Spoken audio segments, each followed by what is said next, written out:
বেশ অনেকটা সকালে আজকে হাজবেন্ডের সঙ্গে আমি যাচ্ছি ব্যান্ডেল বাজার। এটা ঠিক আমাদের ব্যান্ডেল স্টেশনের কাছে। এই যে সাবওয়েটা দিয়ে যাচ্ছি, এই সাবওয়েতে একটু বৃষ্টি হলেই জল জমে যায়, তখন এপার ওপার যাতায়াত করা খুব কষ্ট হয়।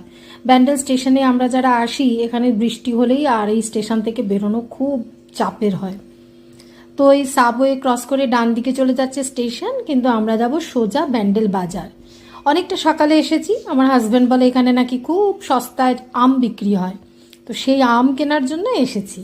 এমনি তো আম ভীষণই সস্তায় বিক্রি হচ্ছে, তো সেটা দেখবো বলে এসেছি। এত ভিড়, তারপরে প্রচুর রোদ, এত ভিড়ভাড় দেখেই আমার অবস্থা খুব খারাপ। আমরা বেসিক্যালি চকবাজার থেকেই বাজার করি, আর সন্ধ্যের দিকে আসলে ওই ক্যান্টিন বাজার। তো এখানে প্রচুর আম বিক্রি হচ্ছে, কিন্তু ওই পুরো ক্রেট জুড়ে নিতে হবে। অতগুলো আম নিয়ে আমরা কি করব, তাই কিনিনি। দেখলাম একটুখানি, দেখে আবার ফিরে যাচ্ছি আমাদের প্রিয় চকবাজার। তো এখানে এসে কিছু পছন্দের মাছ আমরা এই ভদ্রলোকের থেকে কিনি। কিছু মাছ কিনলাম, কিনে যেরকম এই পেয়ারা খুব ভালো খাওয়া শরীরের জন্য, পেয়ারা আরও কিছু মাছ দেখে কিনে নিয়ে বাড়ি ফিরে চললাম।